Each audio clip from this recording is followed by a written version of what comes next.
Olá, sejam bem-vindos ao podcast O Mundo a Seus Pés, um programa semanal da secção internacional do Expresso.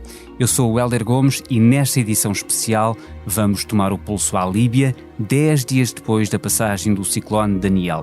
2 barragens ruíram após a tempestade mediterrânica ter atingido o país, criando uma onda de água semelhante a um tsunami, que inundou e destruiu sobretudo a cidade de Derna. O número de mortos varia entre os 4.000 e os 11.000, segundo as autoridades governamentais e as agências humanitárias, e haverá entre 5.000 e 10.000 desaparecidos, incluindo famílias inteiras. Estes são números naturalmente ainda muito provisórios que, admitem as autoridades, poderão mais do que duplicar, não se sabendo ao certo se algum dia teremos um retrato fiel desta catástrofe. A esta incerteza junta-se a circunstância de a Líbia estar dividida em 2 governos rivais, um no oeste e o outro no leste do país, a saber, o Governo de Unidade Nacional, reconhecido internacionalmente, com sede na capital Trípoli, e uma administração paralela sediada em Tobruk. Para nos falar da Líbia é a nossa convidada, a Ana Santos Pinto, professora de Relações Internacionais na Universidade Nova de Lisboa e diretora executiva do IPRI, Instituto Português de Relações Internacionais. A edição técnica deste episódio é do João Martins.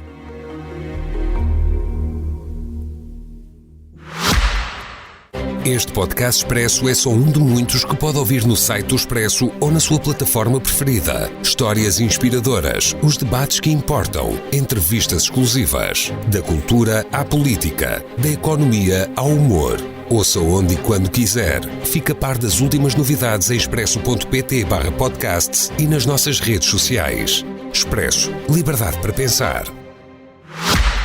Ana Santos Pinto, muito obrigado por ter aceitado o convite para esta edição extra do Mundo a Seus Pés. É sempre um prazer ouvi-la e vamos tentar aqui perceber o que é que se passa na Líbia, mais de 10 dias depois da destruição provocada pelo ciclone Daniel e também pelo ruir das barragens nesta cidade costeira de Derna, que, na verdade, Ana Santos Pinto deixou a descoberto fraturas sociais e políticas na Líbia. O país carece de uma administração central forte desde o derrubo do ditador Muammar Gaddafi em 2011, durante a chamada Primavera Árabe, e este espartilho político leste-oeste tem sido apontado como uma das causas para a dimensão da tragédia.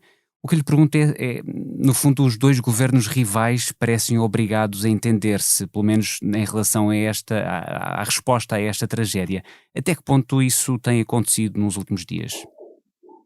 Bom, não há um entendimento desde o início em relação a estes 2 governos, mas para termos como pressuposto, para entendermos se é possível o que se passa na Líbia, a Líbia é o exemplo claro do que é um Estado falhado. E um Estado falhado é aquele que não tem instituições que respondam às necessidades mínimas, básicas dos cidadãos. E esta divisão do país, que se tornou evidente depois do vazio de poder com a morte do coronel Gaddafi em 2011 e com as sucessivas tensões que, apesar dos acordos políticos e das tentativas de governo de unidade nacional, não têm conseguido responder, esta divisão seria menos grave se cada um nas suas áreas territoriais conseguisse estabelecer uma ligação com as populações e a prestação de serviços básicos tão simples quanto a manutenção de barragens. E, portanto, porque é que este espartilho, como utilizava a expressão do ponto de vista político, é particularmente complexo quando estamos perante uma tragédia desta dimensão? Porque não há instituições, forças, a autoridade civil, a proteção civil, forças de segurança, forças armadas, não há nada nos 2 lados que permita uma intervenção direta. Não há capacidade de diálogo com as instituições internacionais para se entenderem e colocar um plano, apesar dos esforços das Nações Unidas. E não há mapeamento no território que permita uma intervenção em situações de crise e de emergência. Portanto, este é o exemplo do que é que uma tragédia natural pode causar dentro de um Estado falhado, onde cerca de 10% da população vive na esmagadora maioria do território, 90% na zona litoral. Portanto, estamos a falar de um Estado que as zonas afetadas têm uma elevadíssima densidade populacional e, portanto, o número de mortes é quase inquantificável. Ainda assim, há precisamente uma semana, portanto, na quarta-feira da semana passada, uma delegação ministerial partiu de Trípoli para avaliar os estragos em Derna e noutras cidades próximas. Esta emergência, esta desorientação desencadeadas pela catástrofe têm sido justamente descritas como a combinação de uma crise climática e de um Estado falhado, como dizia ainda há pouco. Gaddafi esteve no poder entre 1969 e 2011, o ano em que foi assassinado, e a Líbia está então dividida entre estas administrações rivais. Ambas são apoiadas por atores externos e também milícias armadas, cuja influência no país, na Líbia, aumentou desde a revolta da Primavera Árabe que acabou com o derrubo e morte de Gaddafi. A Líbia é outro exemplo acabado do deslaçar daquele sonho democrático que varreu a região do Médio Oriente e do Norte da África há pouco mais de uma década, com o rastilho, sabe-se, iniciado na Tunísia, mas depois 6 governos derrubados, no Egito e no Iémen por 2 vezes, 3 guerras civis, Síria, Iraque e também na Líbia. Foi mais um exemplo, a Líbia é mais um exemplo deste sonho desfeito de mais democracia e mais participação cidadã? Os sonhos, para se concretizarem, têm que ter uma ligação com a realidade. E estamos a falar de casos muito diversos. Vamos simplificar com a comparação entre a Tunísia e a Líbia, porque estão ambos no norte da África e têm uma contextualização da designada Primavera Árabe, se quisermos utilizar esse termo. A grande diferença é que na Tunísia existe uma cultura política, ou seja, existem organizações da sociedade civil, sindicatos fortes, partidos políticos, apesar de estar durante décadas sobre um regime autoritário. A Líbia não. Ou seja, quando o coronel Gaddafi, após um golpe militar, chega ao poder, como referiu em 1969, ele instalou um regime que apelidou de Revolução Permanente. E Revolução Permanente significa estar baseado em conselhos tribais, locais, de uma região muito diminuta, e que ele ia gerindo consoante os seus interesses e equilibrando consoante aquilo que fossem as suas necessidades, colocando mesmo até grupos em rivalidade entre si, para que ele pudesse exercer a sua autoridade. Nós estamos a falar de um território muitíssimo vasto de deserto e, portanto, a capacidade de controlar este território era muitas vezes feita isto durante o regime de Gaddafi, por mercenários contratados em vários estados do continente africano, e, portanto, as forças armadas e as forças de segurança do regime de Gaddafi, também elas com uma estrutura muito própria, circunscreviam-se à zona litoral onde vive 90% da população. Com a queda do regime, esta estrutura não muda de um dia para o outro, ou seja, não há capacidade para controlar 90% do território que é deserto, foram destruídas, digamos assim, as forças armadas e as forças de segurança, porque de um dia para o outro todos se tornaram combatentes pelo movimento em que acreditavam, que depois se simplificou no Exército Nacional Líbio e no governo ou na estrutura de unidade nacional que é apoiada pelas Nações Unidas, mas o conflito é permanente. A agravar, como dizia há pouco, os apoios internacionais, também eles se dividem. Se é certo que existe um governo reconhecido internacionalmente, o tal governo de acordo ou de unidade nacional, que foi organizado pelas Nações Unidas, tem o apoio da União Europeia, dos Estados Unidos, da Turquia, da Itália e dos restantes países do Norte da África, com exceção do Egito, o Exército de Libertação tem um apoio muito significativo por parte de países árabes, os Emirados Árabes Unidos, a Jordânia e o Egito, mas também por parte da Rússia e da Arábia Saudita. E, portanto, esse sonho da democracia não é possível implementar se não existirem condições mínimas no terreno, e na Líbia não existia a condição mais básica, que é uma sociedade civil. Não existia uma comunidade política, nunca existiu após a dimensão, se quiserem, colonial. E isto torna inviável que de um dia para o outro, e mesmo após uma década de intervenção militar, seja possível criar governo com ministros, com um partido, porque isso nunca existiu na memória e na vida e na experiência daqueles que estão hoje a viver na Líbia. E, portanto, eu não diria que é o exemplo acabado do sonho da democracia. Há muitas razões para a democracia enquanto regime, como nós o conhecemos na Europa, não ser implementado na plenitude no Norte de África e no Médio Oriente, mas obviamente que a Líbia tem um contexto social, político e económico, com os recursos energéticos que detém, que só agrava esta ausência de condições no terreno. E então persiste esse conflito entre os dois lados, que até incluiu uma campanha militar falhada para tomar a capital e confrontos entre milícias rivais, o que acaba por criar um clima desfavorável, um ambiente desfavorável em investimentos infraestruturais de longo prazo. Importa lembrar que à medida que o ciclone Daniel se aproximava, não foi colocado em marcha qualquer plano de deslocação dos habitantes. Em vez disso foi até decretado um recolher obrigatório. Depois também há vários especialistas que dizem que há muito que as duas barragens que ruíram careciam de manutenção. Portanto, quer dizer, no imediato as equipas de ajuda também se depararam com uma dificuldade adicional, dada a impossibilidade de chegar a Derna por estrada. Ser líbio e viver na parte ocidental ou oriental é um jogo de sorte e azar?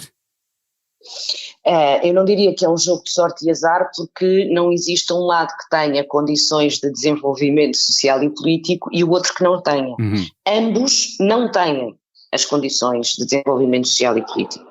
Porque ao longo das últimas décadas, independentemente de falarmos no regime de Gaddafi ou na estrutura política atual, não houve um investimento em infraestruturas. Estamos a falar de estradas ou de caminhos de ferro ou de infraestruturas que não sejam as de exploração de recursos energéticos como o petróleo e o gás, e portanto estas barragens de que estamos a falar não só não tinham a manutenção, digamos assim, como têm cerca de 5 décadas e, portanto, existem falhas na estrutura que precisavam de ser alteradas, mas a verdade é que os investimentos ou o dinheiro que tem vindo, e vamos centrar-nos ao longo da última década para a Líbia, vai em mecanismos de corrupção ou vai para equipamentos militares que permitam manter a tensão entre as várias milícias. Não falamos em estruturas, obviamente, do ponto de vista da educação, nem de apoios sociais. Portanto, à partida, não há um mecanismo de proteção civil que permita dizer às pessoas: nós vamos deslocá-las deste território para aquele, porque aquele é mais seguro. Porque nem sequer é feita não é feita essa avaliação do risco.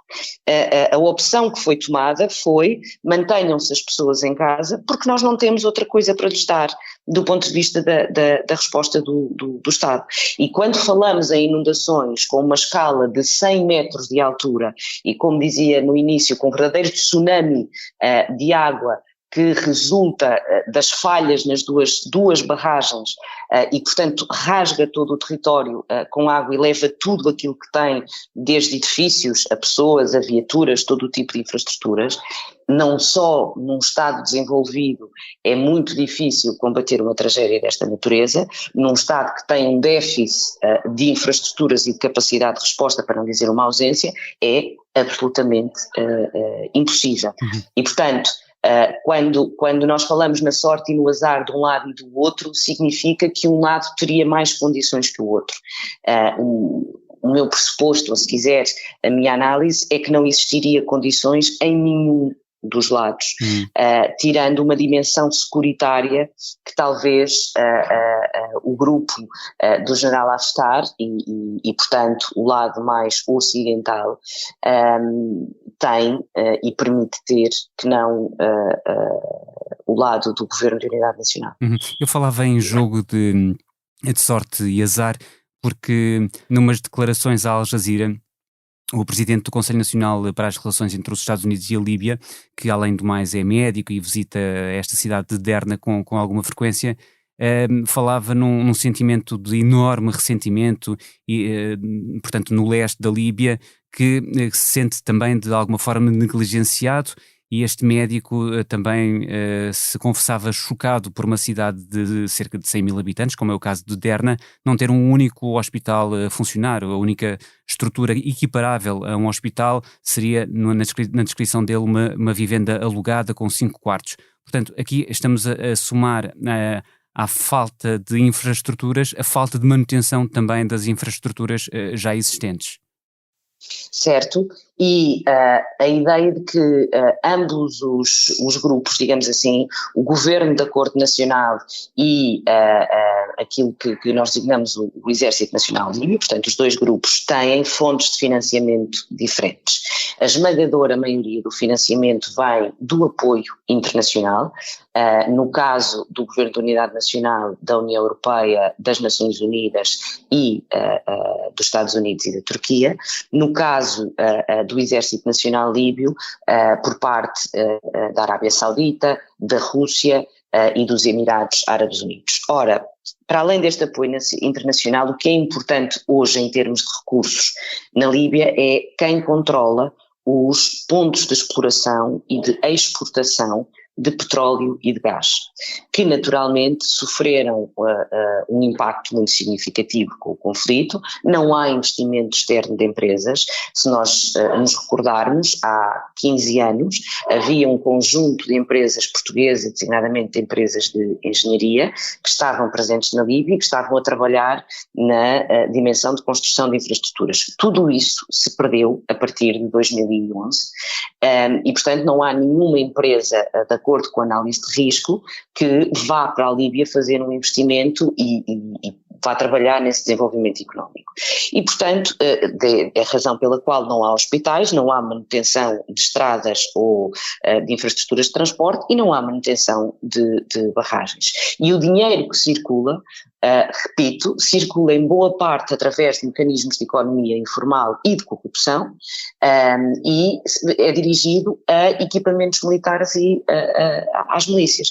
Portanto, é muito natural esse ressentimento, porque quem tem a zona, quem vive na zona onde existem recursos energéticos e exploração que permita a captação de recursos e a troca informal através destes mecanismos de corrupção, tem uma capacidade de acesso a financiamento que quem não tem esse recurso energético na sua área geográfica não pode usufruir. Mas apenas para indicar que isto é muito generalizado, ou seja, não há uma capacidade por parte daquilo que nós designamos Estado ou destes movimentos que querem assumir e garantir o poder político em entregar à população serviços básicos, de saúde, de educação ou de apoios sociais. E, portanto, isto ainda fica muito mais agravado perante uma tragédia desta natureza e para termos a ideia indicada como a tempestade mais mortífera no continente africano desde o início do século XX, portanto desde 1900, o impacto disto na destruição da população e das infraestruturas é muito difícil de avaliar e vai exigir, para a Líbia continuar com a sua população, vai exigir um investimento internacional e um apoio internacional muitíssimo significativo. Uhum. Depois há o risco de uma pandemia, que é outra das preocupações. Temos as autoridades também a pedir sacos para cadáveres. O diretor regional da Organização Mundial da Saúde para o Mediterrâneo Oriental alertar para o perigo bastante elevado de doenças transmitidas pela água putrefacta e outras. As Nações Unidas avisaram ainda esta segunda-feira que um surto de doenças pode criar uma segunda crise devastadora na Líbia. A professora falou ainda há pouco da importância das Nações Unidas. Ora, as Nações Unidas estão reunidas esta semana na sua reunião magna, na Assembleia Geral da ONU em Nova Iorque. O que espera que dali surja alguma resposta ao apelo que a ONU já fez para a ajuda não apenas no socorro, e é cada vez mais improvável encontrar alguém vivo entre os escombros, mas também no apoio à reconstrução de Nova Iorque, da sede das Nações Unidas em Nova Iorque e nesta Assembleia Geral. sairá algum reforço desse apoio, algum compromisso de honrar o apelo feito já pelas Nações Unidas? Considerando aquilo que foram as intervenções do primeiro dia da Assembleia Geral, houve em praticamente todas, e se não me engano em todas elas, uma referência, seja ao terremoto em Marrocos, mas em particular à tragédia que decorre das inundações na Líbia. E, portanto, do ponto de vista do discurso, eu não tenho grandes dúvidas que existirá uma plataforma internacional de apoio à Líbia, mas sublinho do ponto de vista do discurso, porque entre prometer um conjunto de apoios e de financiamentos e depois efetivamente disponibilizá-los e pô-los no terreno, vai uma distância muitíssimo significativa. Ou seja, pode-se fazer uma plataforma, também já foi feita no caso, por exemplo, da Síria, uma plataforma global de apoio à reconstrução, com ofertas de milhares de milhões de euros, e depois a doação que é feita de uma forma efetiva pelos Estados é praticamente irrisória ou mínima.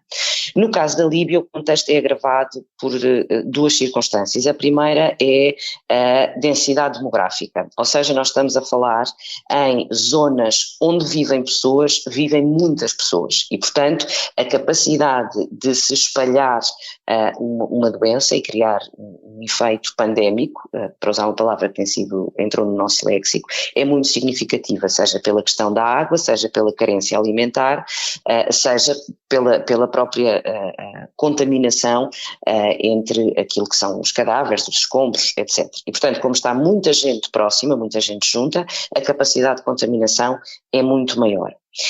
A segunda questão que agrava é a questão dos fluxos migratórios, ou seja, a Líbia é um ponto de trânsito entre os fluxos migratórios da África subsaariana e do Sahel para passarem através do Mediterrâneo para a União Europeia. Creio que temos bem presente as imagens de pessoas nos portos da Líbia para embarcar e que depois muitas delas acabam vítimas de naufrágio no mar Mediterrâneo. Ora, essas pessoas estão no território da Líbia, elas atravessam o deserto a sul para chegarem à zona litoral do Mediterrâneo e depois para passarem para a União Europeia. Essas pessoas acrescem àquilo que são os habitantes da Líbia e, portanto, vão querer sair da Líbia, seja através do território para os países vizinhos, seja através do mar Mediterrâneo para a Europa. E, portanto, isto torna ainda mais agravado o risco da situação de doenças e da situação pandémica quando, como referiu há pouco, não existem infraestruturas sanitárias e hospitalares e de saúde pública que permitam tratar com o mínimo de dignidade e de resposta aquilo que são as pessoas que estão neste momento em território líbio.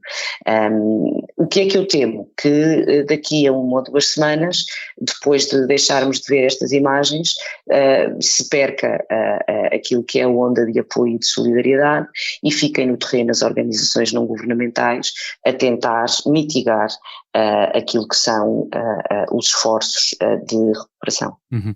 E precisamente para fazer face a esse surto eventual de doenças, a cidade de Derna, portanto o epicentro aqui desta tragédia, foi dividida em 4 secções para se criarem zonas de proteção. Isto foi um anúncio feito esta terça-feira, pelo primeiro-ministro, lá está, da administração leste da Líbia, e passo a citar, numa entrevista que deu à televisão saudita Al Arábia, as áreas afetadas estão agora completamente isoladas, as Forças Armadas e o Governo começaram a criar uma barreira para combater uma eventual propagação de doenças ou epidemias.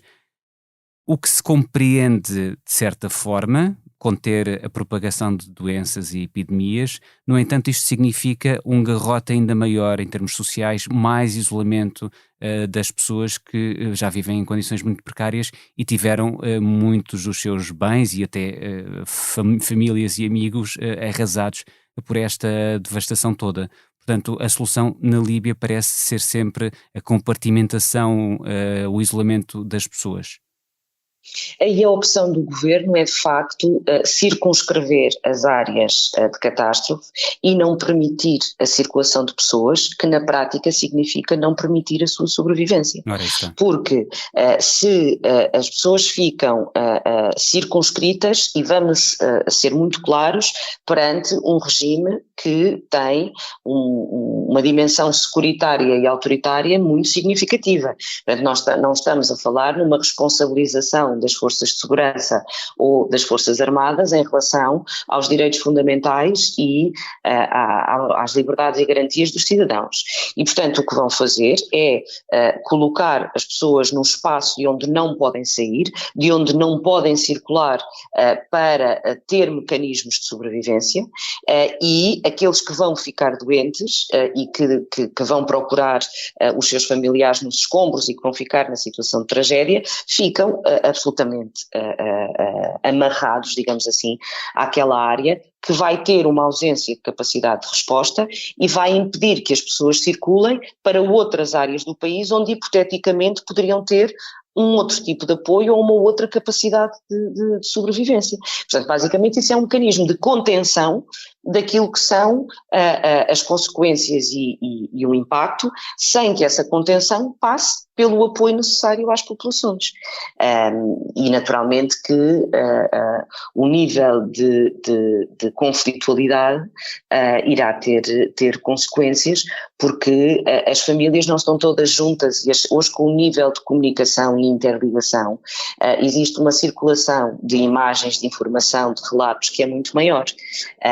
E, portanto, essas informações entre a comunidade política e social da Líbia vão gerar, imagino eu, uma contestação significativa às autoridades e à resposta. A contestação essa que, de resto, já se fez sentir logo esta segunda-feira, no início desta semana, com milhares de manifestantes reunidos no exterior da mesquita Al-Shabana, em Derna, precisamente, no primeiro protesto em massa desde as inundações.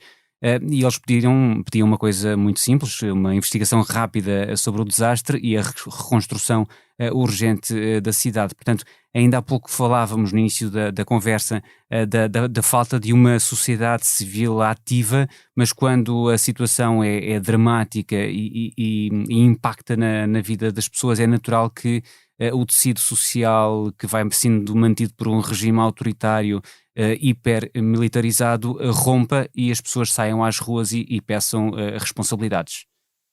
É importante distinguir que uma sociedade civil ativa implica um sentimento de conjunto. E, portanto, para ter uma sociedade civil ativa implicava que não só em Derna, mas nas várias cidades existisse um movimento de contestação que obrigasse a uma resposta do governo. Como é natural, perante uma situação de tragédia daquela dimensão, é impossível, imagino eu, a qualquer pessoa ficar indiferente ao que está à sua volta e, em particular, na realidade que é próxima.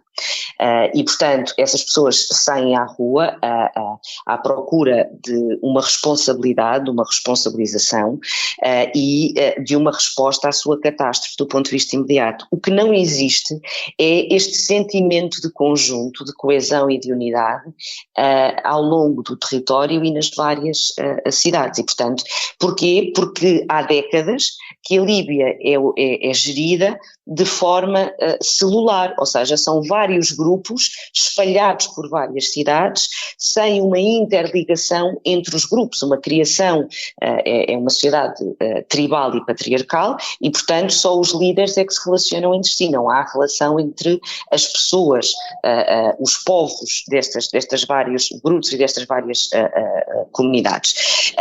E o governo não tem um mecanismo de responsabilização, aliás, não é possível neste momento, estamos a falar em eleições na Líbia desde 2021, não é possível neste momento chegar a um roteiro sobre como é que se vão e se vão realizar eleições para um governo, para uma Assembleia Constituinte, para o que quer que seja, e num momento como este, com esta tragédia, com a capacidade de resposta que é agora prioritária para o apoio às populações, certamente este debate político vai ficar ainda mais secundarizado.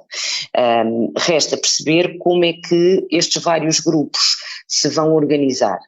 como é que a população se vai organizar perante um nível de destruição e a ausência de estruturas líbias e a presença de organizações ou Estados nessa reconstrução.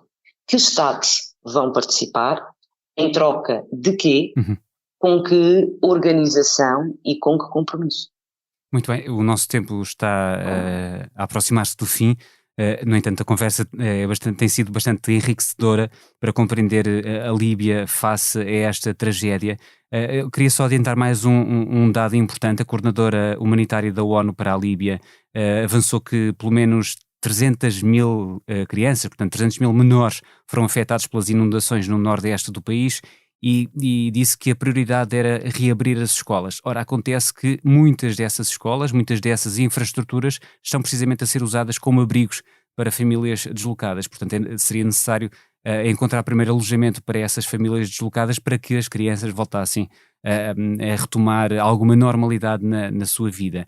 E depois há uma outra pergunta, uma outra questão que eu gostaria de transformar em pergunta, que tem a ver com alguns jornalistas serem convidados a sair de Derna. As autoridades de Derna disseram que há muitos jornalistas na cidade e que estes constituem um obstáculo para o trabalho das equipas de salvamento e de emergência.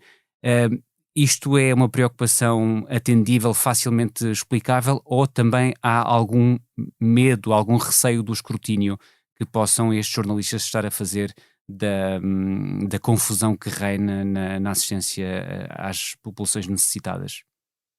Começando por esta última questão, eu acho que há claramente uma rejeição ao escrutínio, ou seja, não há o hábito, não há a presença de uma imprensa livre e de liberdade de expressão na Líbia e, portanto, a presença de jornalistas e designadamente de jornalistas internacionais permite não só um escrutínio à resposta, como uma imagem daquilo que são as instituições e a forma de funcionamento, se lhe quisermos chamar instituições, que fazem parte deste regime dividido entre dois movimentos políticos na Líbia, ou seja, fica ainda mais claro aquilo que é a ausência das condições mínimas de dignidade da população, da ausência de capacidade de resposta do âmbito da saúde, no âmbito de respostas à crise e situações humanitárias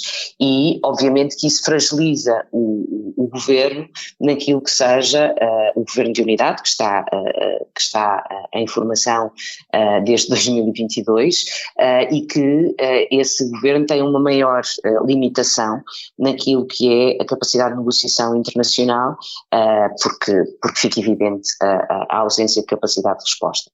E, portanto, eu acho que é naturalmente que em situações de catástrofe é necessário ter cuidados e ter a organização do espaço para permitir a intervenção de equipas e que o trabalho dos jornalistas, que têm a sua natural responsabilidade, tem que ser condicionado a essa resposta de apoio humanitário. Dito isto, eu acho que está muito mais na cabeça das autoridades na Líbia a ausência de escrutínio e o condicionamento do acesso à informação do que a questão da resposta e das prioridades do apoio humanitário. Em relação à questão da educação, perante a destruição maciça de infraestruturas e, portanto, de casas, de escolas, etc., é necessário estabelecer prioridades. E a prioridade, naturalmente, é colocar as pessoas dentro de casas ou dentro de edifícios que tenham um mínimo de condições, porque são necessárias existirem famílias para depois as crianças poderem ir à escola.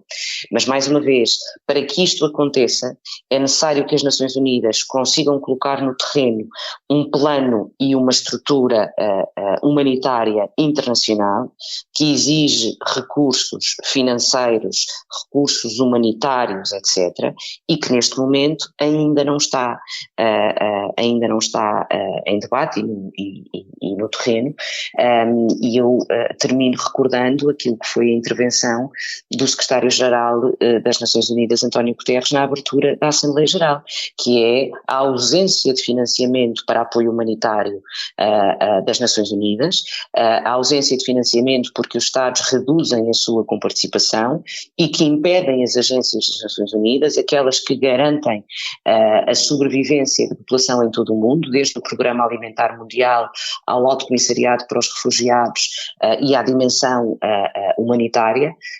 Os Estados não estão a fazer a transferência desse dinheiro para as Nações Unidas poderem funcionar e, portanto, numa situação de tragédia como esta, em que um Estado não tem as mínimas condições para responder, se não forem as Nações Unidas e as organizações de ajuda ao desenvolvimento, as pessoas são deixadas à sua sorte e provavelmente não sobreviverão.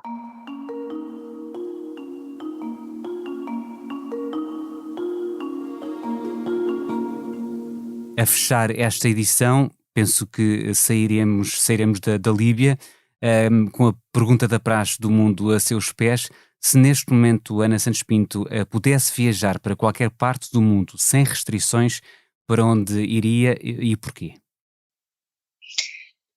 Eu tendo sempre a dar a mesma resposta porque